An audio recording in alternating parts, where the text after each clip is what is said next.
In 2016, California wife and mother Sherry Papini disappeared for 22 days. When she was found, she told authorities a detailed account of being kidnapped and tortured. Years later, in a stunning twist, Papini pled guilty to making false statements about what happened to her, setting off a media firestorm. Now, for the first time, Sherry Papini is telling her side of the story and revealing shocking new information. Sherry Papini, Caught in a Lie, an ID documentary event, Monday, May 26th at 9 on ID. Set your DVR.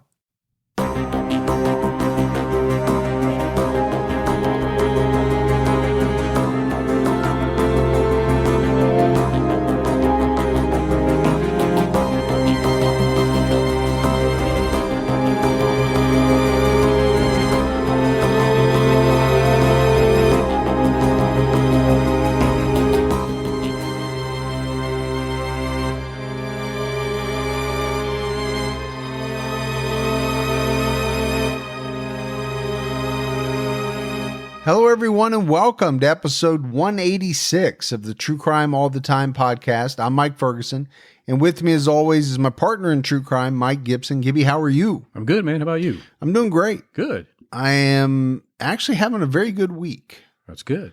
About ready to get my taxes done, which I've put off for a very long time. You're like, hey, they extended it till Yeah. July 15th. I'm going to take it all the way. I've taken a big chunk of that extension, but I'm finally just about ready to get that done. So that'll be a kind of a weight off my shoulders. Yeah.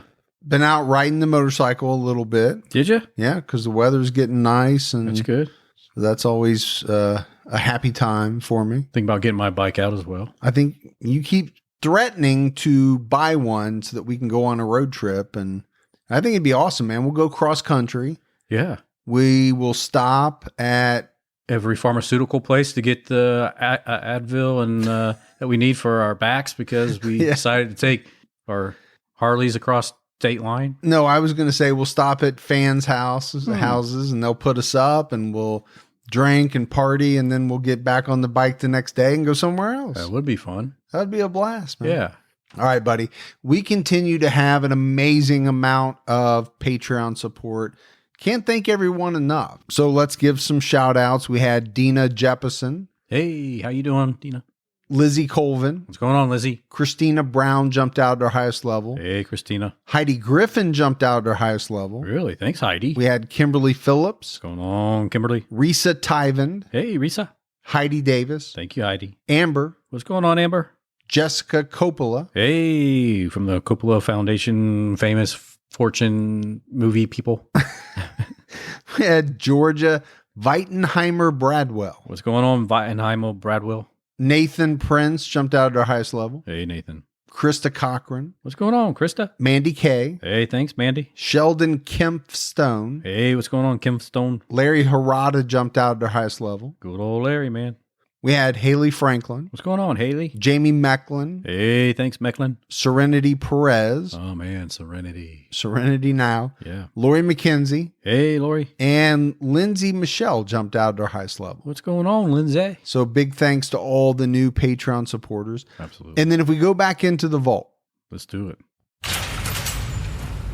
this week we selected Kay Cole. Been with us a long time, big supporter of the show. Appreciate that, Kay. Really appreciate it. We had some PayPal donations as well. Thomas Quisenberry.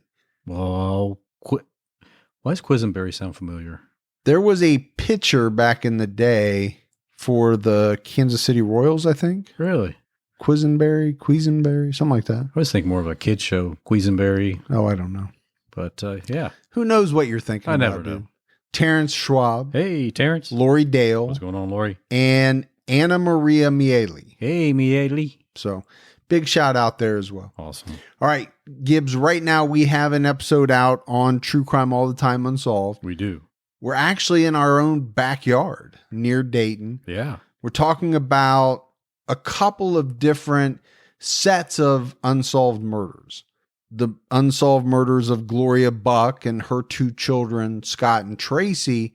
And then not that much later in time, Linda Sue Dirth was murdered. Yeah. And that remains unsolved as well. all of these murders happened the year I was born in 1973.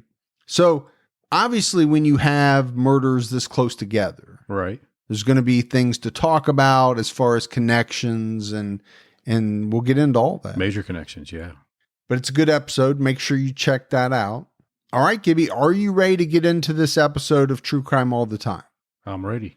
We're talking about Jean Harris, who became quite infamous after she killed her lover, Herman Tarnower. Now, these types of killings happen all the time. And I would say most don't make the news, and definitely don't make the national news. Right. Let's put it that way.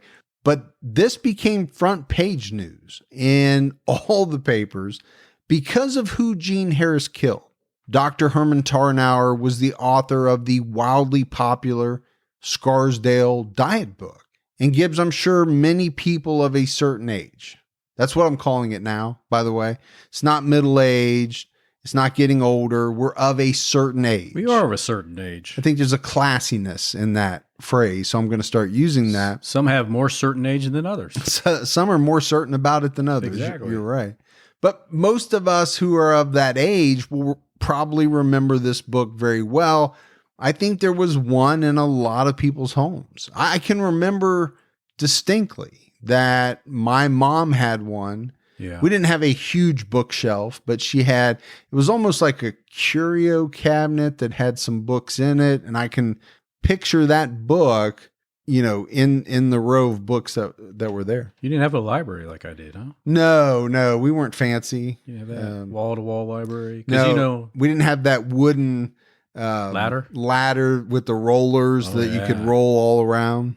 Yeah, as you can tell, I read everything in there. Yeah, That shows how you accumulated your immense vocabulary. Yes. It's really how the essence of Gibby became what it is. It is what it is. It is what it is. Herman Tarnower was a cardiologist who espoused a high-protein, low-carb diet back in the 1970s. It became known as the Scarsdale diet, named after Scarsdale, New York, where he practiced. In 1978, he co-authored the book, The Complete Scarsdale Medical Diet, and it became a huge hit. It spent 49 weeks on the New York Times bestseller list, 31 of those at number 1. Really? Yeah, and then when the paperback was published in 1980, it set a record. 80 weeks on the list, 40 of those at number 1. Man, that's incredible. It really is. Now, of course, by that time, there was a huge spotlight on the book for a very dark reason. Right. And we're getting ready to talk about it in this episode. But I do think it's interesting, Gibbs, that many people today are coming out with diets that center around, if not the same, a similar philosophy. Sure. Of high proteins and low carbs. That's essentially how I lost the weight that I lost recently.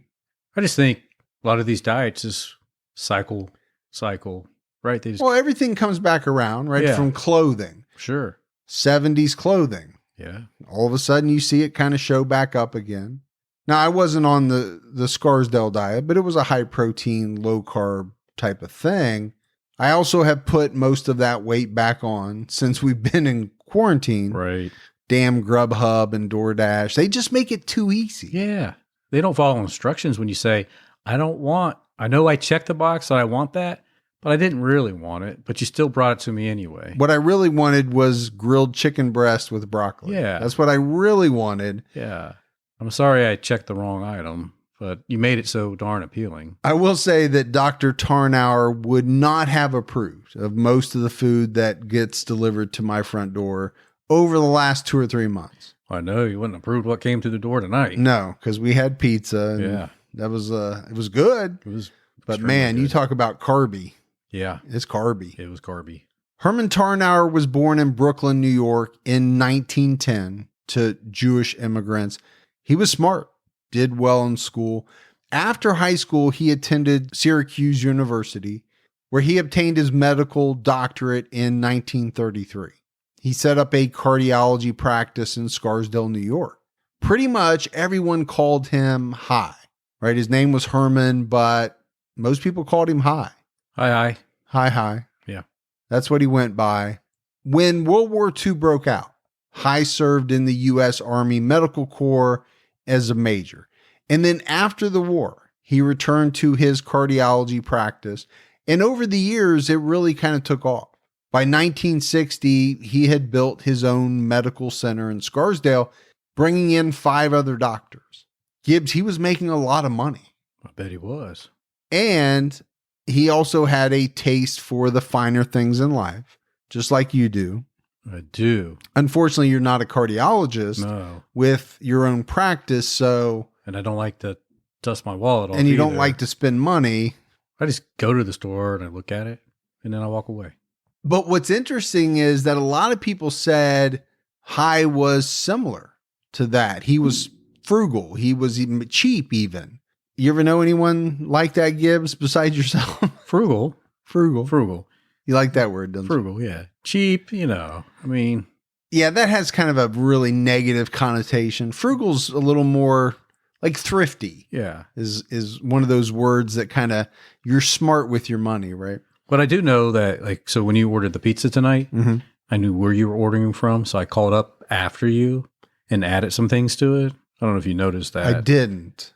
So, but they have your credit card. It on was file. already charged to my credit Yeah. card. I was like, hey, I forgot to add this. And that's why that stuff showed up. I think with High, he was selective in his spending, right? He bought nice things, houses, jewelry, items, cars, but then it was said he wore the same suits for like 20 years. Really? I And have a gray pullover I like to wear a lot. Yeah, I know. People comment on Patreon all the time. Yeah. But I do think, I'm very similar, although not in the same income bracket or spending range as High was. I like nice things, and I will spend more on certain things to get quality, but I wear t-shirts that are as old as my kids are. Well, like the one you have on right now. Yeah, it's got some age to it. I shouldn't be able to see your nipples is what I'm saying. Well, it's thin, really thin. I do that for you. I do that for you because I know you enjoy it. Well, whatever. Yeah. But like I said, unlike me, High was making a lot of money. He belonged to the swanky country club, and socially he hung out with a bunch of other high-class people. He was a social climber. Yeah. Who held fancy dinner parties and mingled with the social elite. Status was important. Well, I think it was to him. Then in 1966, he was introduced to a woman named Jean Harris, and the two began a 14-year relationship. Jean Harris was born Jean Struven in 1923 into a well-to-do family in a suburb of Cleveland, Ohio. She had 2 sisters and a brother. Jean's father, Albert, was described as a driven man with a terrible temper. And I got the impression, Gibbs, that Jean, growing up was constantly striving but failing to win his approval. And I think there are a lot of people that grew up that way. There are tons of people that grew up that way. And really when you go back, and I think you and I have talked about this before, when you go back into the 30s, 40s, 50s, it does seem like dads were a little more distant, a little less lovey-dovey than maybe they are today, or at least than what I am. Because, you hear these stories about people whose dad never told them they loved them, never hugged them in their entire childhood. Probably a little harder time, man, with the...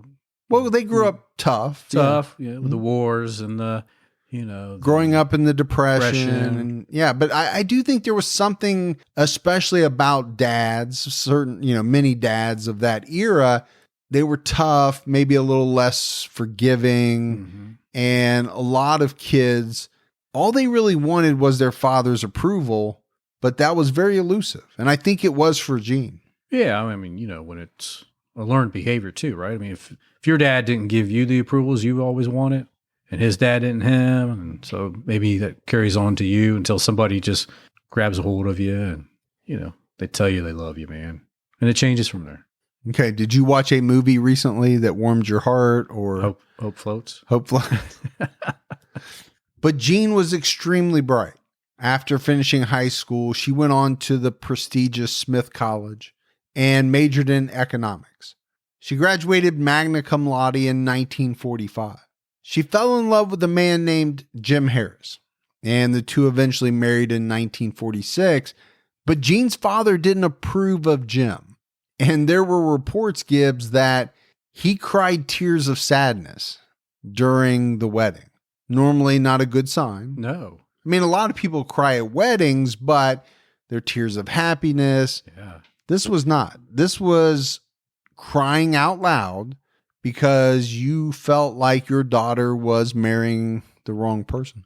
It's never good. It's not a good start. No. Jim and Jean settled down in Jim's hometown of Grosse Pointe, Michigan. That's a great movie, by the way. Grosse Pointe Blank? Yeah. Mm-hmm. Yeah. I lived very close to there when I lived in Detroit. That's a suburb of Detroit. Right. Jim worked as a sales engineer and Jean began teaching. She later quit teaching and stayed home when the couple's first son, David, was born in 1950. They had another son, Jimmy, in 1952. But to bring in a little extra money, Jean started a daycare / kindergarten out of their home. And over about the next 12 years, this is how it went. But the marriage between Jim and Jean began to fizzle. As some marriages do, they fought quite a bit. And then I think as time wore on, they just drifted apart. Well, if you're fighting all the time, you're going to drift apart. And at a certain point, I'm not even sure if they were fighting. I think they were just sharing a house. Coexisting. And they weren't really a quote unquote married couple at that point. Yeah. Whatever the case was, the love was gone. In 1964, Jean decided that she needed something more out of her life, and she left Jim. Their divorce was finalized the next year, and Jean got custody of David and Jimmy. Well, she decided to go through with it. Yeah. You know? Yeah. A lot of people won't go through with it. So she held to her guns and said, I want a better life. There was a lot of talk about people that knew Jean that once she made a decision, that was it. Yeah. She would move forward with it. She moved to Philadelphia and accepted a position at a girls' academy in one of Philly's affluent suburbs. Then she met Hy at a dinner party thrown by one of her friends in New York City. Like I said, that was 1966. He was 12, 13 years older than Jean, had a thriving practice by this point. And I think he had an air about him that Jean found very intriguing. Yeah. You know, here's this established doctor, socialite, country club type guy. He was articulate. I'm sure his vocabulary was one notch probably below yours, but still very smart. Yeah, I'm sure he commanded the room when he walked in. I think he did. Yeah. And I think she found him very interesting. And at the same time, Hy was smitten with Jean. After the party, he began sending her letters and cards. And, you know, really the relationship kind of grew from there. She would meet him in New York for dinner. And then as the relationship progressed, Hy began sending Jean roses and love letters. You know how it goes, Gibbs. This is what you do, man. When you're courting someone. Yeah. Now today it's send them text messages. Emojis. Here's your emoji rose. I'm not going to spring for the real rose. No, I'll just send you an emoji rose. rose. Here's your emoji rose. Hope you like that. Jean brought her kids with her to New York to see Hy at his house. By 1967, Hy was so enamored with Jean that he bought her a ring and proposed. Jean accepted the proposal, but dragged her feet regarding the wedding. She cited issues with taking her kids out of school. I don't know if that was the real reason. I don't know if she, didn't want to give up her independence, but because she drug her feet a little bit, Hy changed his mind. Later that year, over the phone, he told Jean that he couldn't go through with it. He had second thoughts about marriage and he called it off. Wow. I think one of the big reasons is that he just couldn't see himself settling down with one woman. He liked his lifestyle. He did like his lifestyle, and he was kind of a playboy. I don't think he was Hugh Hefner. He didn't have model looks. I mean, when you see pictures of this guy, he's not jumping off the page at you as a Brad Pitt, Bradley Cooper, Like Ferguson kind of type yeah, guy. sure. Yeah, I gotcha. He's not going to jump off the silver screen. But he could speak well. He was intelligent. Yeah, and let's not forget, he had money. That always helps a little bit too. It helps a little bit. He also had this status in the community. I mean, all of that kind of goes into attracting some women. Some women are attracted to that. Especially in New York at that time. It was important to have some status. Are you telling me that there's a point in time or a place in this United States of ours where it has not been important to have status? I'm just checking. Yeah, right here, right now. You said at that time and that place, it was important. Yeah. Now, to be fair, there's some women that don't care at all about that. But there are some women that gravitate towards powerful men, wealthy men. That's always been the case. Yeah, I'm gravitate towards wealthy, powerful men. Yeah, I know you do. Said woman. Oh, you did? I'm sorry. I didn't hear that part. Actually, at this time, I don't know. Whatever, man. I don't care. No, just quarantine. Yeah. I think the bottom line is, and it's important to the story, Herman Tarnower was a ladies' man. He was known as a ladies' man, but the calling off of the wedding didn't end the relationship between Hy and Jean. I mentioned it. It went on for 14 years in total. He lavished Jean with gifts, took her on trips all over the world. Hy was also acting as Jean's personal doctor of sorts, prescribing her a variety of medications. He prescribed her pain pills for a bad back. He prescribed a number of medications for Jean's depression, including one called Dizoxin, which was basically methamphetamine or speed. Good stuff back in the day. Yeah. But it's important to this story. The fact that he was prescribing her drugs, and I would say especially this Dizoxin comes back in a big way. Hy had a number of other lovers over the 14 years that he and Jean were together. I don't know if anybody knows how many, but when you're described as a playboy and a ladies' man, it does not denote the fact that you're monogamous. It just doesn't. He's probably torn between some lovers there. Probably. I actually could have titled this episode, Torn Between Two Lovers. Yeah. But then you had to get all those emails again. And yeah, we don't need that.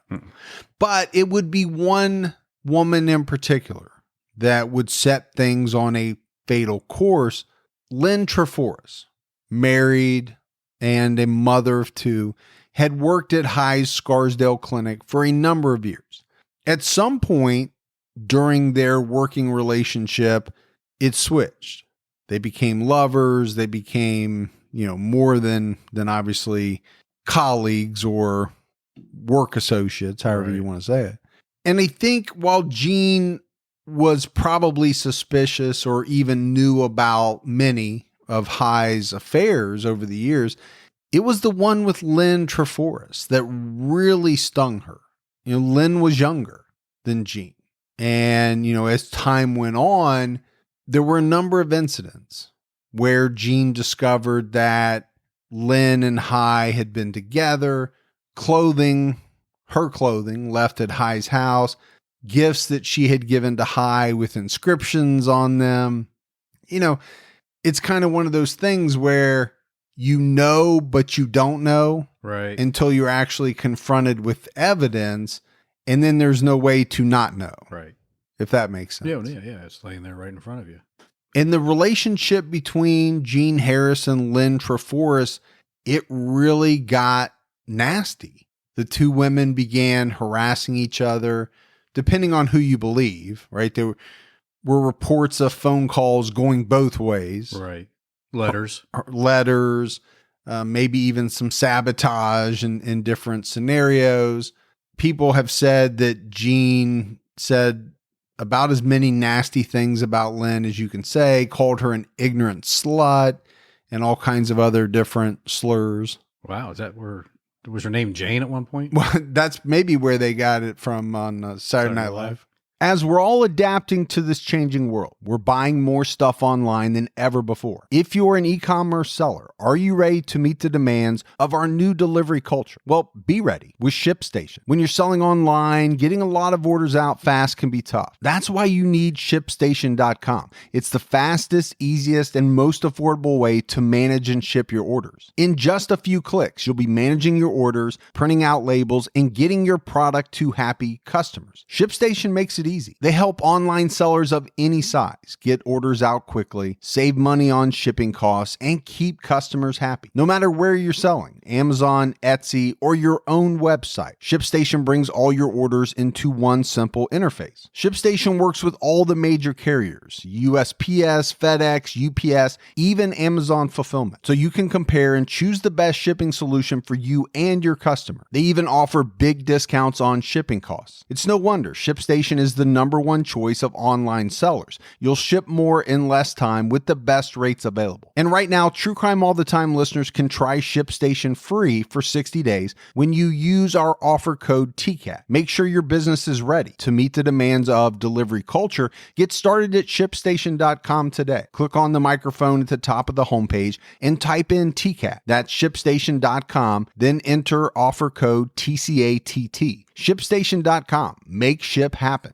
Don't let allergy season slow you down. Get common allergy meds for as little as $15 with GoodRx. So you and your family, pets included, can stop allergy symptoms before they start. GoodRx is free and easy to use. Just search for your prescription on the website or the app, compare prices, and get a free coupon to show your pharmacist. Save at over 70,000 local pharmacies nationwide, including Walmart, Walgreens, CVS, Publix, Kroger, and many more. Check GoodRx before every trip to the pharmacy to save up to 80% on both brand and generic medications.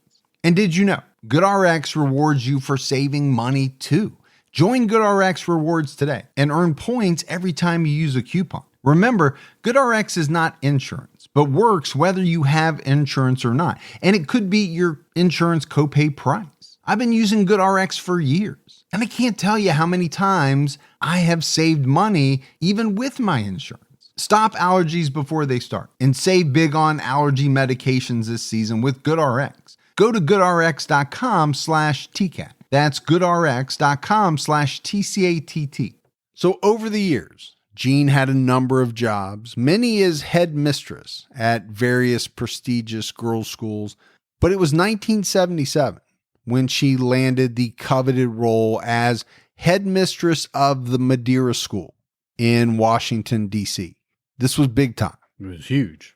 Now she's mingling with some of the social elite in Washington, but Jean Harris had some troubles at the Madeira School, and she turned to her medications prescribed by Tarnower to help her cope. The level of disoxin that she was taking steadily climbed. Over the next few years, she was viewed as a failure at the school. This was tough for her. She had been a winner or had succeeded everywhere she'd ever been. Right. Any job or whatever she'd tried to do, she'd been pretty successful. But she ran into a host of problems at this Madeira school. Many people were upset with her over an incident in which she expelled some students for using pot. Now, let's face it, Gibbs, these parents are paying tens and tens of thousands of dollars to send their girls to this private school. These are some of the elite. They weren't happy. Yeah. Number one, to have them expelled. And I think some of the kids weren't happy because it's the 70s. Right. They thought everybody's smoking pot, but yet you expelled these people. Well, why not all these other people? They're smoking pot too. So it was like she was getting it from both sides. Her girls, I'll use that word, who she had mentored, she thought a lot of, I think they kind of turned on her. The parents turned on her. And then by 1979, the board turned on her and they put forth a recommendation for her dismissal. She was devastated. Well, you know what? When you have that type of academy and you're kicking out basically the tuition. It's hard to run that academy. You can't be expelling people that are paying your overhead, your salaries, your profit. So I'm sure that they wanted to see, they probably thought there was a better way to do it than how she was doing it. Yeah. And I think that's, one of the things about Jean was that she was very no nonsense. Yeah. She was kind of strict and hardline. I think to your point, do you need to expel students for using pot when it was said that a lot of the people at the school were using pot? Right. You could make the argument that, yeah, it's against the rules. You should be expelled. In a normal situation, you could probably get away with that. Well, absolutely. What she did was the right thing to do. Yeah. But in the wrong environment to do it. Right. Yeah. She was taking some of the elite kids, probably their parents worked on K Street. You can't do that. Very man. powerful, Yeah. very rich, and could undoubtedly put a ton of pressure on the Absolutely. school board Yeah. or whatever board of this Madeira school to say, hey, this isn't who we want running the school. Exactly. And it wouldn't have even probably been just the parents of the kids that got expelled. A lot of other parents would have looked at it and said, hey, I don't want my kid expelled if they get caught for, a small amount of pot or whatever. Exactly. Yeah. But like I said, it was devastating. This was a woman who took a lot of pride in her work with children and kids, always had. She'd been working with kids for a very long time. This was a devastating blow. And by this time, the Scarsdale diet book had come out. High had become somewhat of a celebrity. Jean Harris had a hand in helping to write some of the book. It was co-authored by High and this other gentleman, I forget his name, but it's definitely recognized. And I think she's even named in the beginning of the book as, acknowledged that she had a hand in it. That's how it always is when you're the co-author. If your name's not first, you're last. You know what I call that? I call it a Ricky Bobby reference Exactly. is what I call it. The shake and bake theory. If you're not first, you're last. That's right. Well, it could also be that the other guy was not killed in a famous case, and that's why we don't know his name. Yeah, I can name another book and ask you if you know who the co-author No, was. you're absolutely right. It was Tarnower's book. It was Yeah. his diet. Yeah. The co-author was somebody brought in by the publisher probably to help him write the book. I mean, think about all those books I've written over the years. Yeah. Have you heard my name out there? No. No.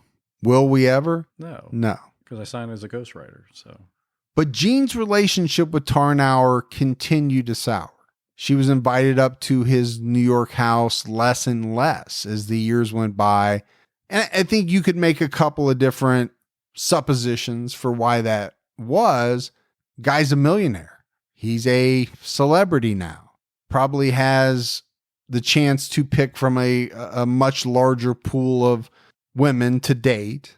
The other factor is I think his relationship with Lynn was strengthening at the same time that his relationship with Jean was waning.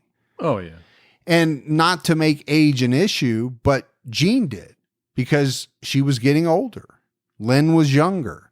And I think it's a part of this case where she felt like she was being cast aside, like she was being discarded for a younger model. I think she's justified in saying that. I think there's a bunch of women throughout history who have felt that way, Yeah. right? Man divorces a woman when they get to be 40, 50 years old, and then he remarries a 20-year-old. What woman doesn't feel like she's been discarded because of the fact that, she's matured and her husband went after a younger woman? It's not going to sit well. It's also what brought a lot of women to the side of Jean Harris in this case. Oh, yeah. We'll probably talk about it a little bit later because, okay, how many women have experienced that? Now they see the facts of what is going to transpire, what we're about ready to talk about. Yeah. And a lot of women jump to her defense saying, wow, can't believe this guy did this to her. We'll get into it. Sure. But even so, Jean and High, they still went on vacations together. But High was seen more and more frequently in the company of Lynn Treforys. and the two women were still at each other. At some point, Jean Harris began receiving anonymous phone calls that she felt were from Lynn. She went on the offensive. She went on like a month-long campaign, Gibbs, of calling and harassing Lynn Treforest nightly. This was like a battle between these two women. What was it going to prove? What was it going to do? Like, eventually one would give in to the other? I don't know. They were fighting for the attention of High. And there were some people that said that's exactly what High wanted. He wanted these women to fight for his affection. He liked that. When Lynn complained to High, he sided with her, and he threatened to cut Jean off completely. In early 1980, Jean received a letter in the mail along with what appeared to be a copy of High's will, with her name crossed out and replaced with the name of Lynn Treforest. Jean Harris was spiraling downward. Her relationship with High was threatened and, it was kind of in tatters. Her job as the headmistress of the Madeira school was in serious jeopardy, and she had run out of her Dizoxin and was having trouble getting High to refill it. This is big trouble. It's a huge, huge issue for her. This is not a drug that someone can just stop cold turkey without experiencing some major side effects. One of the things that's very important is, her dose started off pretty small, but as the years went on, it increased until, 1979, 1980, she was taking a pretty high dose of this drug. Yeah. Along with some other drugs that many people have said you should not have mixed with this, and High, being a doctor, should have known. But now all of a sudden she can't get this drug.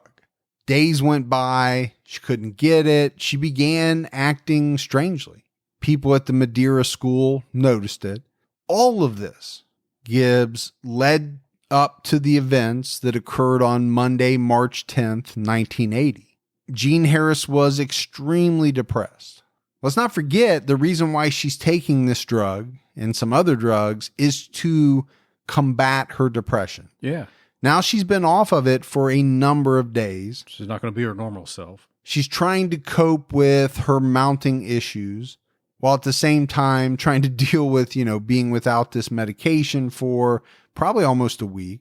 In the days leading up to Monday, March 10th, Jean Harris had written an 11-page rambling letter to High detailing her issues with the way that he had treated her over the years, and she put it in the mail to go out to him.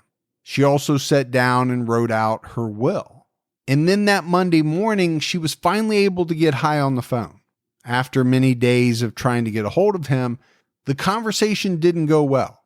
Jean told High about the letter, and she asked him not to read it when it showed up.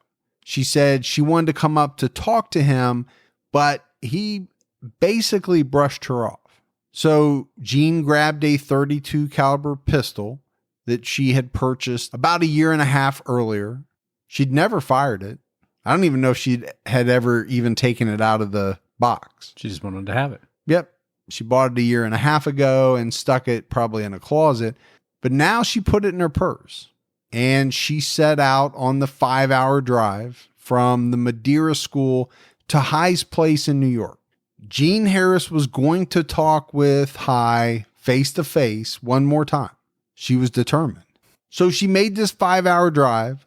When she got to his house that night, it was a little after 10:30 p.m. Now, the rest of the story comes mainly from Jean's account of what happened that night.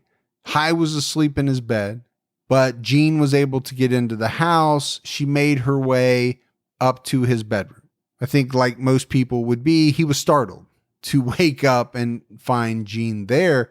He told her she was crazy and that, he didn't feel like talking. Number one, you just woke me up out of a sleep. And number two, I told you on the phone this morning, not that interested in talking. I'd be a little alarmed, right? I mean, if you said all that, yet somebody still showed up to your home and they're in your bedroom now, and you know that they had to drive so many hours to do this. Right. Yeah, I'd be a little taken back. Like, No, hey, you would. you know. But then look at it from Gene's perspective. The relationship has been going south. All right, I finally get you on the phone. You brush me off. I drive all the way to your house to talk to you. You're trying to brush me off. Yeah. I want to be heard. I have things to say. Well, and that's his fault too, right? I agree with the fact that he probably should have said, go ahead, let me hear it. Tell me what you want to tell me. Let's discuss it. But here's the thing. That was not Herman Tarnower as I saw in the research. Basically, everybody said that he was kind of a take it or leave it type guy, especially when it came to women. Yeah. It was kind of a my way or the highway type attitude. But they also had a lot of history together. 14 years worth. Yeah. This wasn't a woman that he met at the supermarket last week. Exactly. I mean, they had history that you would just think that you would, to end it, you'd have to have those type of conversations and allow that other person to say what they need to say and then be done. Yeah. But here's the thing. I'm not even sure he wanted to end it. I think what he wanted was the best of all possible worlds, which is to have multiple women on a string, right? Kind of, and to be able to play them against each other, to be able to kind of have them fight for his affection and be able to see them whenever it suited him. Yeah, well, I think that's what he was about. Not to cast aspersions on a guy that is about ready to be killed. No, but I mean, that's not how relationships work. You know, it just it doesn't work that way. So her biggest problem probably was the fact that she always wanted to be the number one in his life. Sounds like maybe she was okay with the others, but she needed to be the most important one. Yeah, I think that's fair to say. Like I said, there are conflicting reports, but I believe she knew about some of the other relationships. She obviously knew about Lynn Treforest. There's no doubt about that. I just think it was her realizing that she was losing her grip on at least some portion, right, of being in High's life. Yeah. That it was almost like it was just crumbling completely. She wanted to talk about that.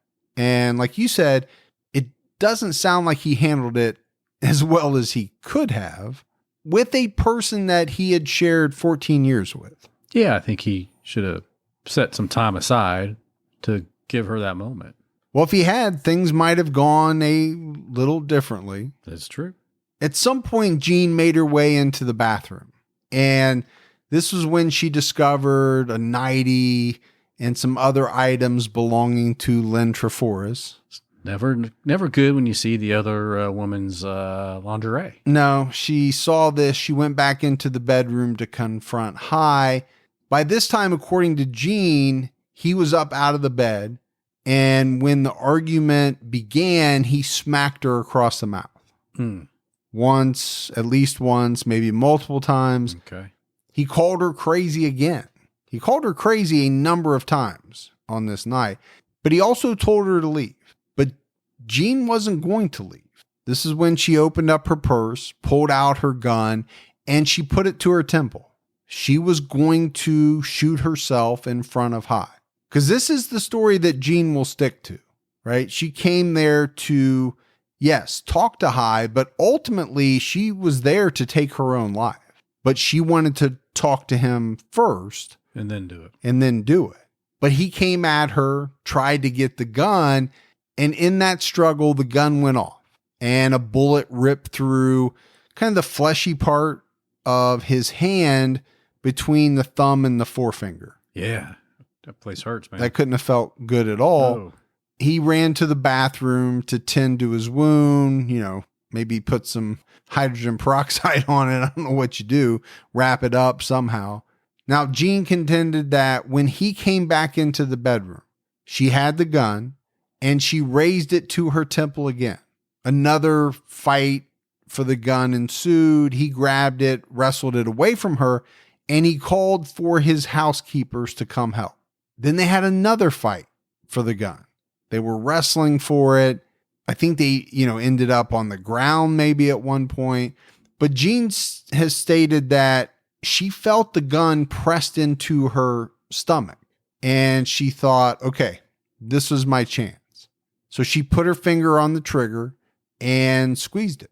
But it turns out the gun was not pointed at her. It was pointed at High, and he was shot. So if you believe her, she thought, okay, I'm going to shoot myself because he has the gun pointed at me. And this is my opportunity. And I'm taking my chance. But once she figured out she wasn't shot and he was shot instead, Jean Harris left the house. She got into her car to drive to a payphone to call for help. And there were some reports that High's phone was not working, and that's why she had to, try to find a payphone. Meanwhile, his housekeepers raced to the second floor, to his bedroom, and they found him laying in between two twin beds, bleeding from his gunshot wounds. Now, as Jean was nearing the payphone, she saw a police car with its lights on, so she floored it back to High's house. So she gets back, the police are there. When she got out of her car in the driveway, she told the police that High had been shot and he needed some help. But High's housekeepers were also there to greet police. Right, and they remember her being there, didn't they? And they said, hey, this is the person that actually shot him. So police arrested Jean Harris and booked her for aggravated assault. But that charge was very quickly changed after police found out that Herman Tarnower had died at the hospital. And I think he died very quickly, within an hour probably of the shooting. I don't know how long it was from the time that they got him to the hospital. But regardless, Jean Harris was going to go on trial for murder. So she got herself a good defense attorney. And he started talking to the papers, really trying to paint Jean in the papers as a classic victim. He said she was a one-man woman with an obsession for a man who couldn't handle commitment. He said this drove Jean Harris not to rage and murder, but to self-hate and the decision to take her own life. Once the temps start rising, I realized I was back in the same worn out rotation. Same tank, same shorts, same everything. So I gave my daily uniform an upgrade with Quince. Their pieces are easy, elevated, and somehow make me feel more put together without even trying. Like their 100% European linen shorts and dresses from $30. Luxe swimwear, Italian leather platform sandals, and so much more. The best part, everything with Quince is priced 50 to 80% less than what you'd find at similar brands. By working directly with top artisans and cutting out the middleman, Quince gives you luxury without the markup. And Quince only works with factories that use safe, ethical, and responsible manufacturing practices and premium fabrics and finishes. I'm getting ready to stock up on shorts for summer from Quince, and I know they're going to be amazing because everything I've ordered has been of the highest quality, and the prices are amazing. Treat your closet to a little summer glow up with Quince. Go to quince.com/TCAT for free shipping on your order and 365-day returns. That's QUINCE.com/TCATT to get free shipping and 365-day returns. Quince.com/TCAT. My wife and I do a lot of shopping online, and we always use Rakuten. Rakuten is the smartest way to save money when you shop because you earn cash back at over 3,500 stores. We're talking fashion, beauty, electronics, home essentials, travel, dining, concert tickets, and more. Your favorite stores like Macy's, Nike, Sephora, Dyson, and Lowe's. And that's just to name a few. Pay Rakuten to send them shoppers. And Rakuten then passes on a part of that payment to its members as cashback. Cashback is deposited directly into your PayPal account, or Rakuten can send you a check. You can even maximize your savings by stacking cash back on top of other deals, like store sales and coupons. You're already shopping at your favorite stores. Why not save while you're doing it? It really is a no-brainer. Membership is free and it's easy to sign up. Get the Rakuten app now and join the 17 million members who are already saving. Cashback rates change daily. See Rakuten.com for details. That's Rakuten. Your cash back really adds up. Jean's trial began later that year and it lasted about 14 weeks. It's a pretty long trial period. Yeah. It wasn't a short trial. And sensationalized, right? Papers across the country were covering this case. It was huge news. The prosecution painted her as a woman scorned, hell-bent on taking the life of the man that she felt had betrayed her. And you have the flip side, right? The defense painted Jean in a much different light, saying, quote, feelings of aging, depression about work, the end of her life as an active mother, and physical fatigue led to a state of depression and her wanting to take her own life. She wanted to say goodbye to the human being who meant more to her than anyone else. Yeah, I think they set it up really good for her defense. So, I mean, it's obvious, right, what each side is trying to do. The prosecution is saying Jean Harris was mad. Yeah. That she was being cut out of this man's life. She went to his home and she killed him. The defense is saying, no, she was depressed. Yeah. She went to his house to take her own life. And to say goodbye. But she wanted to say goodbye first. And that really is the essence, boiled down, of each side's case. Yeah. Did she go there to say goodbye and take her own life? Or did she go there to take his life? Which way did it go? Yeah, because I don't think there was any doubt that Jean Harris shot Herman Tarnower. That wasn't in question. Right. The question that the jury had to wrestle with was it deliberate or was it an accident? Yeah. Because it was an accident because she thought it was pointed at her because that's who she wanted to kill. She wanted to kill herself. If you believe her. If you believe her. And that's what the jury's going to have to figure out. The prosecution brought forth a number of witnesses. They had the person who had sold Jean Harris the gun. The medical examiner testified that Dr. Tarnower had been shot 4 times. Well, there's the kicker. Yeah, that was big. And really, for me, it's huge. Yeah. You're pulling that trigger 4 times. You know if you've been hit the first time. Because we only talked about 2 shots, right? One that went through kind of the webbing of his hand. Right. And then the one where she felt as though the gun was pressed up against her. I think when the jury hears 4 shots, it's tougher to get to accident. Yeah. Wouldn't you agree? Yeah. I mean, I think you can understand the struggle and how it goes through the webbing of his hand. I think you can even say, I get it. You struggled. You thought it was in your gut. You pulled the trigger, but it's actually in his. After that. But then the trigger was pulled 2 more times. Yeah. I don't know how that happens. Right. Yeah. I do think it was big in this case. But the medical examiner also said that he believed High was shot while he was lying in the bed, which definitely contradicted Jean's story. And something that he used to bolster his theory was that he said he could line up one shot that went through High's hand and into his body. As a defensive, putting my hand up to block the don't shoot me. But the trajectory of it, he said, pointed to the fact that he was laying down with maybe put his hand up, went through his hand into his body. Well, maybe she came out of that bathroom, seen that lingerie, didn't like it, took the gun out and pop. According to the medical examiner, he said the evidence was inconsistent with Harris's version of events that the gun went off during a struggle. The prosecution introduced the 11-page letter written by Harris, which became known as the Scarsdale letter. The defense had their own witnesses who contradicted the theories of the medical examiner. This guy said, no, you got it all wrong. He wasn't lying down. It happened this way. You know, there were parts of this trial, I think, that were very technical. You know, a lot of bullet trajectory probably and forensic type ballistics and things like that. I think when you have those type of presentations during the trial, the one that can simplify it and make it as believable as possible to that jury is what they're going to walk away with every time, even if it's not right. Well, because sometimes when you get too technical, Yeah. juries don't understand it.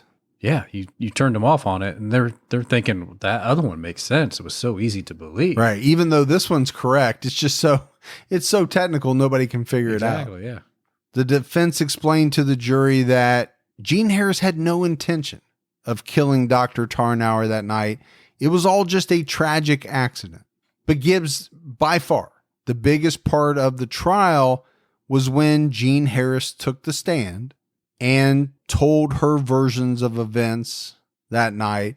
She laid out the story of that night pretty much as we've told it. Mm-hmm. The defense had her talk about her background, her life with High, her troubles at work, and her ongoing depression. You can see where they're going, right? They're laying the groundwork for this accident as a result of her wanting to take her own life. Right.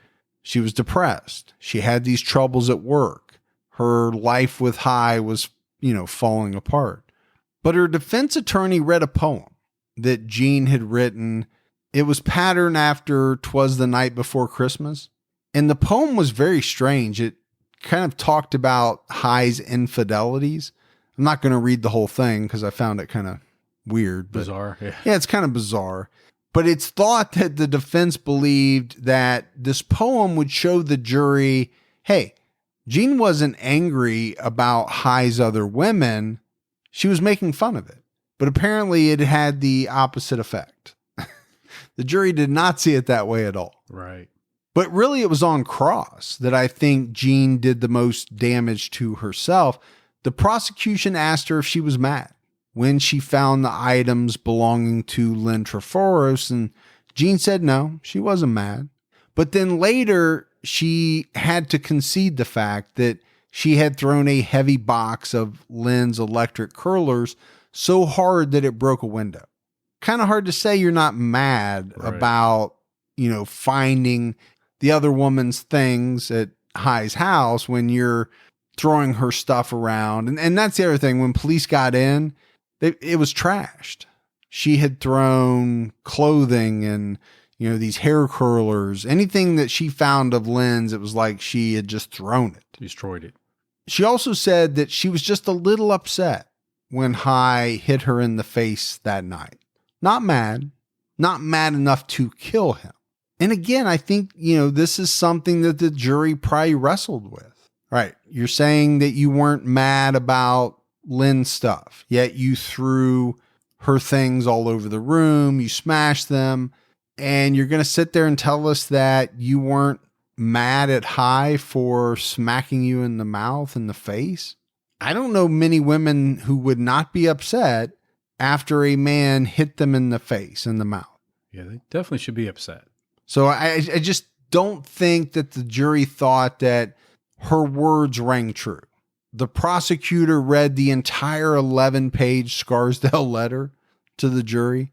And when you look at the reporting about the trial, most of the newspapers reported that Jean came off as stiff. She came off as snarky. Snarky's not good. No, it's not good, especially in the eyes of the jury. In one exchange with the prosecutor, so he asked her, Mrs. Harris, would you tell us about certain incidents that took place at Dr. Tarnower's home, and particularly in the bedroom? Jean replied, could you be more specific? So the prosecutor asked, did you have conversations with Dr. Tarnower? To which Jean replied, yes. Whenever we talked, we had conversation. Okay. I mean, that's smart assy as you can get. Sure. Yeah. And it's kind of like you're trying to get over on the prosecutor, right? You're smarter than he is. So you're playing games. Right. And I think that's how the jury saw it, as this is a woman that thought she was better than everybody else. She thought she was smarter than everybody else. And she carried herself that way. And that People don't like that. You telling me people don't like it when they think that you think that you're better than they are? Yeah, they don't like that. I would have to agree with you 100%. Yeah. Glad we're on the same table on that one. We're also on the same page. I don't know why in the hell we'd be on the same table. Because that's... Why are we on a table at all? Hey, I say table, you say page. Not that I think I'm better than you. But why are you pointing at me that you are? In the defense's summation, he said, the Tarnower-Harris romance was a story of a love gone wrong. It's a story of a woman who had more love to give than the man could accept. He told the jury, do not compromise. This was a tragic accident. Don't compromise. Search for the truth. We can take it. I don't know if it's good or bad, but it's what a defense attorney has to do. He's obviously stressing the tragic accident part. Right. Because that was essentially the defense's whole case, right? Yeah. Didn't mean to kill him. Struggle for the gun. The gun went off 4 times, mind you, but it went off and he was shot and killed. It's the 4 times that does it for me. Yeah. And I think it was big for the jury. I'm sure. So the 12-member jury of 8 women and 4 men, they deliberated for 8 days. That's a long deliberation. It is. And it wasn't all spent back in the jury room. They spent many hours in the courtroom having pieces of testimony read back to them. I mean, they really went over this case. They spent a lot of time. But that makes sense because the trial did last, 14 weeks? Yes. So that's a long trial. So I can see where they needed to take their time and maybe hear some of the earlier testimony. That happened in week 1? Yeah. Was I need to rehear that. That was over 3 months ago? Yeah. But after 8 days, they found Jean Harris guilty of second-degree murder. At her sentencing, she made a speech. And I won't read the whole thing, but in it, she claimed how much she loved High. And she badmouthed the press for how they portrayed her. She ended her speech with saying, I'm not guilty, Your Honor. But the judge sentenced her to 15 years to life. That's a big range. Yeah. 15 years to life. So she's got to serve at least 15 before she can be eligible for parole? Yeah, I'm thinking that's how it goes. Now, she's not going to serve 15, but because of a special circumstance that we'll talk about in a minute. But when juries were asked later after the trial, they said it was Jean's own testimony that sealed her fate. I kind of mentioned some of it. They didn't like her demeanor on the stand, right? They talked about this woman dressed in expensive clothes who came across as an arrogant snob. And they thought, she was just jealous of the woman who had stolen High away from her. That's what they thought. Yeah. Took her place. But I think a lot of it had to do with the way she acted. She was a very prim and proper woman. Yeah. But she also did come across as a little snooty, a little arrogant, a little snobbish. But we all know in today's world, even back then, right? How you present yourself in front of that jury can make or break your case. Well, especially if you're taking the stand. Yeah.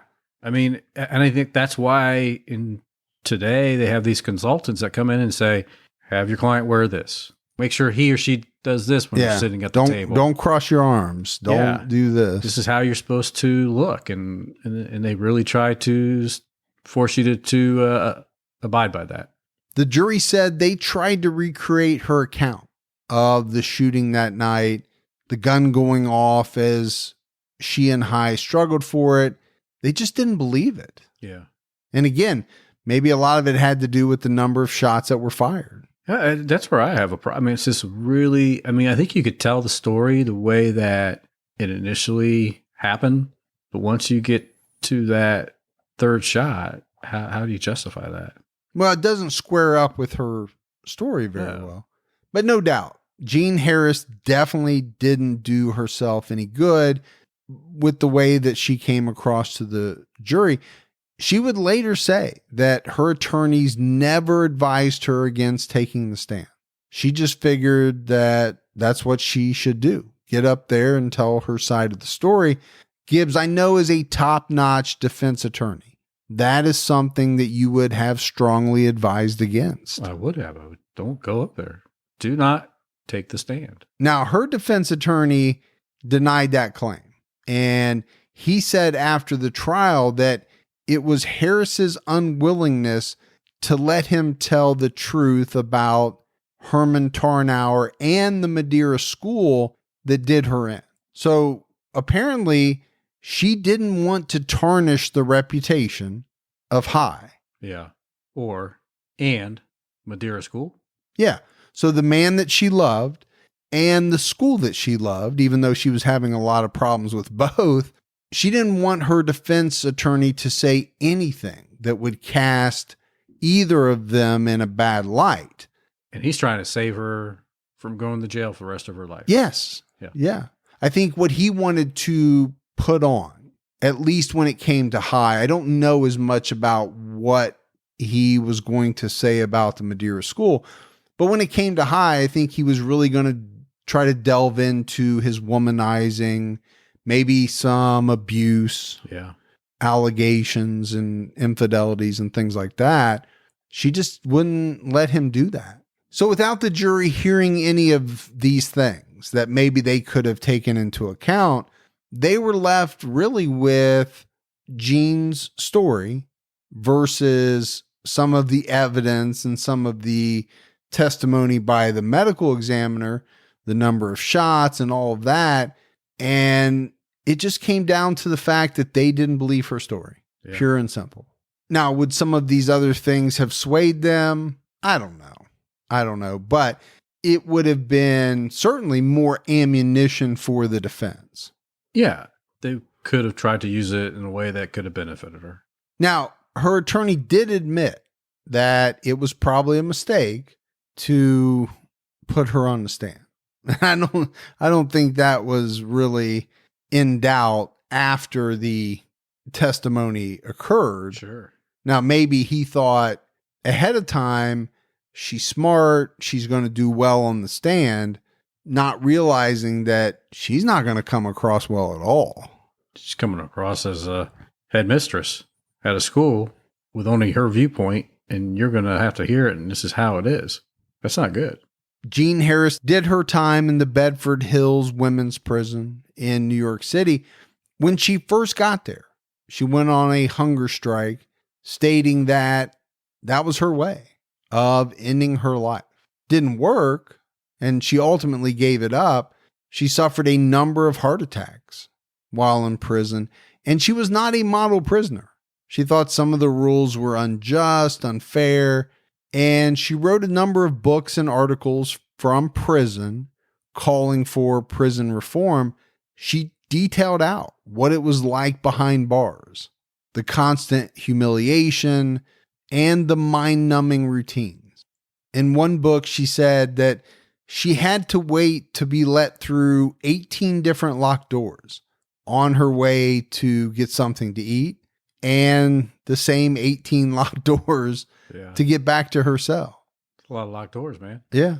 The strip searches. I mean, she really kind of railed against the treatment that she received in prison, but she did eventually settle in, and she became like a mother to some of the younger female inmates. Eventually, she became an honor inmate.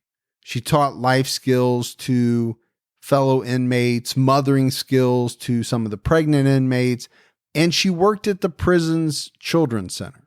Over the years, Harris had appealed to Governor Mario Cuomo for clemency, but the appeals were all rejected. But then in 1993, Cuomo changed his mind, citing Harris's deteriorating health and the fact that she needed a quadruple bypass. He granted her clemency and she was paroled. And she spent much of the rest of her life doing charity work. Jean Harris died in an assisted living facility in December of 2012 at the age of 89. But Gibbs, this was such a huge case when it hit the media. You had a celebrity diet book author killed by the headmistress of a posh girls' school. They both ran in some hoity-toity social circles. It was scandalous. Yeah. It also happened in New York. The one thing I haven't talked too much about, I kind of mentioned it a little bit earlier, was how many people were divided about Jean Harris. There were many women during that time that felt she was not guilty. You know, I read a lot of op-ed pieces in different newspapers where women sided with Jean. Yeah. Claiming that, you know, she was the victim of a ruthless man. And I do think there is some truth to that. And maybe that's part of what the defense team wanted to try to get out at trial, but Jean wouldn't let them. I don't think Herman Tarnower was a saint by any means. No, I think she definitely felt tossed aside. Well, not only that, but there were some reports that he was abusive. Now, we know he hit her in the mouth that night. Sure. So was he physically abusive? Maybe. He definitely was that night. I don't know if he was, you know, before that. I think it was more like mental, emotional abuse. I read a lot of stuff about that. The way that he, you know, treated these women, kind of almost as if they were, I don't even know. Like second-class citizens? Yeah. I don't want to say property, but there for when he needed them. Yeah. That's the best way I can describe it. I think the mental and the emotional abuse is as bad, if not worse, than the physical abuse, because you can always heal the physical wounds, but those mental and emotional wounds, I think they stay with you for a long, long time. It's hard to get rid of those. And we've actually heard from some listeners who have echoed those sentiments. Now, maybe not all women who have experienced that will say that's true, but I mean, I think by qualifying it, you're saying as bad, if not worse. Right.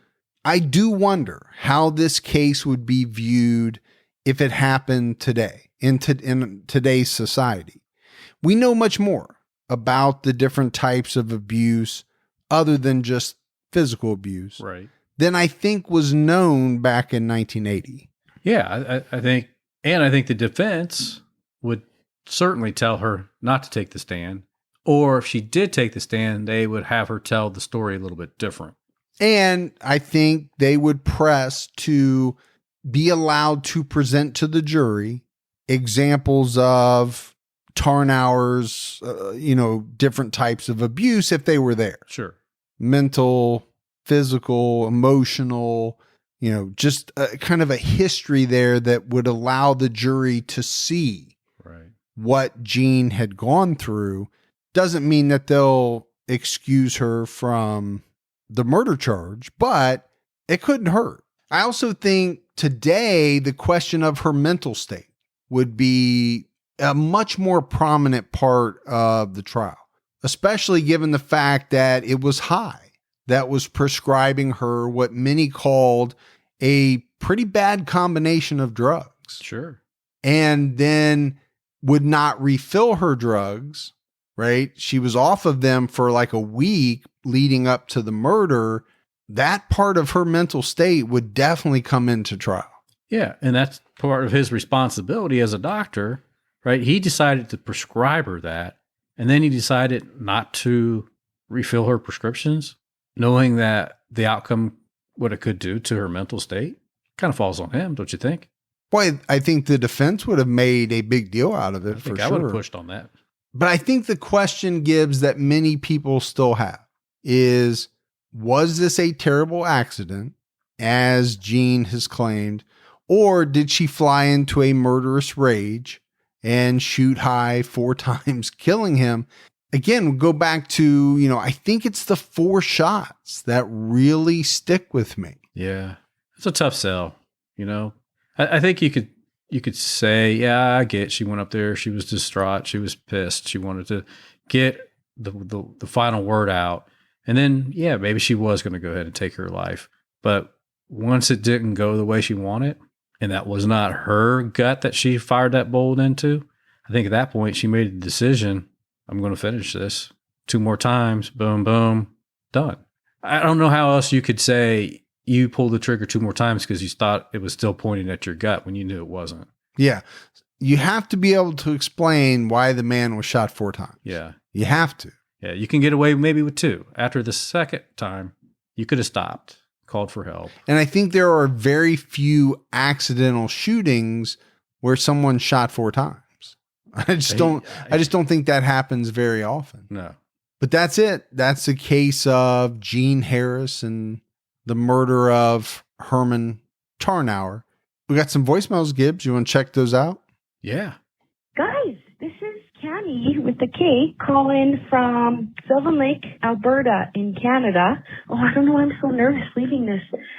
Just wanted to let you guys know that I recently ran into your podcast right before this whole COVID thing started. So I've been ignoring my children, wearing my AirPods in my ear, binging on you guys this entire time for the past couple months, especially more after I fired myself as the homeschool teacher. So you guys are basically with me all day. I love what you guys do. And yeah, keep up the good job and keep your own time ticking, guys. Peace. She just throw a little peace. Peace. They can tell she's from Canada. She fired herself as the homeschool teacher. You're just not, Cammie, we just don't think you're cutting it anymore. We're going to have to let you go. So that's what she told herself? Yeah. You're just not cutting it anymore and we have to fire you? Yeah. Would be even worse if her kids did it. Like her kids pulled her in. Hey, Mom, we need to talk to you. Yeah. We just don't think you're right for us. But it's not you, it's me? Yeah. Would they give her the, it's not you, it's me? Exactly. Hi, Mike and Gibby. This is Aaron from the Sacramento area here in California, the 916. Relatively new fan, but a super big fan of the show. That and Unsolved and also Criminology. Really awesome podcast that you guys do. I had a suggestion for a case, Emma Ladeau. She was known as the trunk murderer, and that took place in Stockton, California in early 1906 or so. And she was known as the trunk murderer. It's a really fascinating story. Not too much insight is given when I Googled it, but it's a pretty impressive case. I thought it might be something you guys could cover. Anyways, keep what you're doing. I'm about halfway through the episodes on Solved, and then also about halfway also on Unsolved. So keep what you guys do and keep your own time ticking. Thank you. Bye-bye. Well, thank you, 916 from the 937. Boom. Representing. Gibbs, that's a case I don't think I've ever heard of. Yeah. Now it goes back pretty far, 1906, but you know, we sometimes can get access to some newspapers that are that old. So wonder what kind of trunk. Talking about the old trunks, like the big suitcase trunk things? Yeah, well, at first I thought he was talking about car trunk, but then when he said 1906, I was thinking probably not. Yeah. Interesting. So I'm thinking like steamer trunk type thing. Steamer trunks? Yeah, why are you laughing? I don't know. It made me laugh. You never heard of a steamer trunk? No, I have never heard of a steamer trunk. Like a big thing that you would take on a ship, like on a steamer. Yeah, put all your stuff in. Yeah. I think that's why they called them that. Okay. I don't know. The Titanic trunks. If you had said it, I would say you're making that up. I know. That's what you should say to me. It sounds like you're making it up, but you're probably not. Hi, Mike and Gibby. This is Rebecca calling from New York, a longtime listener and more recent Patreon supporter. Woohoo! Anyway, I just opened a gift for my kids, an Aura frame, which came on your recommendation, and I hope they used your discount code. Oh my God, I love it. It's so amazing, and it came with your endorsement, so I knew it would be good. But it's great. So thank you for turning me on to it, and they already uploaded it with over 100 photos, so I'm really enjoying it on the slideshow, and it's so easy to set up. Okay, thanks again. I look forward to hearing you next episode. Bye. Maybe they loaded our pictures on there too. Maybe my kids put some weird pictures on there. Did they? Yeah. No, they'll go through a drive-through and like take a picture of the person in the drive-through, and the next thing it'll show up on the frame. I'm like, why are you guys doing stuff like that? We don't want that. Or they put like a cartoon character from some Disney movie on there, and so you're seeing all these pictures of your family, and then all of a sudden it's like the kid from Up or something. I need to get that password and drop a picture in there every now and then on you guys. You will not get that password. Hi, guys. guys, my name's Natalia. I've been a long-time listener of you guys, and I was just listening to your episode about Ward Weaver, and you guys were talking about how you didn't understand why a lot of the victims were pressing charges. I can say that my dad is really abusive, and so my mom would call the cops. She didn't necessarily press charges afterwards, and mostly because she just wanted him out of her life, and she didn't want to drag him to court or anything like that, because then she would have to see him and continue to see him. So she just wanted him out of her life, so she didn't really necessarily press charges. And that's another reason a lot of people do it. It's a reason why I've had done it before. So sometimes it is just intimidation, but sometimes people just want certain people out of their life. I love you guys. Be safe. No, I appreciate that call, because I know you and I talked about being intimidated, being scared, but that's an angle that I never really thought about, was that, okay, the pressing of charges means what? You're going to have to see this person. You're going to have to probably go to court. You're going to have to testify against them, maybe. Continuation. There's something about that many women wouldn't want to have to do. Right. So we appreciate that enlightenment. I'm sorry, Rom, and you have to go through that. Yeah. Yeah, no, definitely. Always. Gibbs, no mailbag this week. What? No mailbag? No mailbag. What? The mailbag is slowed down, Man. which I think we understand why. I mean, I think you got to risk it.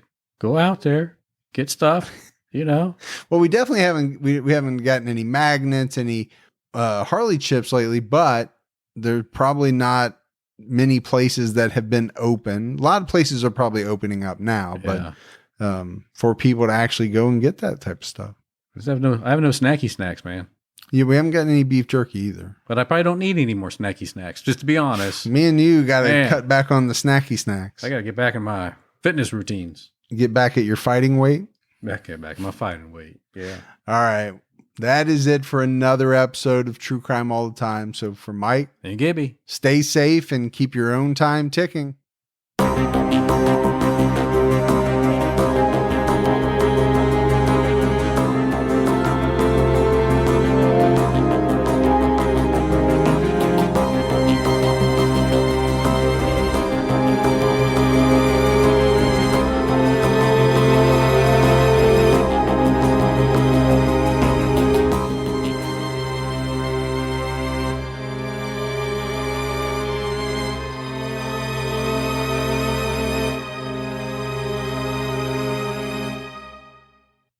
Inspired by the hit Wondery podcast Against the Odds comes the gripping guidebook, How to Survive Against the Odds, Tales and Tips for Animal Attacks and Natural Disasters. This might just be the most important book you'll ever read. Go inside life or death situations where everyday people survived nature's most extreme scenarios, and learn how you can too. In these tales, you'll hear about the grit, willpower, and know-how needed to endure shipwrecks, alligator attacks, earthquakes, and more. You'll learn from experts, including top doctors, about what happens to your body and mind in life-threatening situations. Plus, important tips on what to do, and equally important, what not to do when faced with a situation that is truly against the odds. Go to survivalguidebook.com to pre-order How to Survive Against the Odds today and get the perfect gift in time for graduation and Father's Day.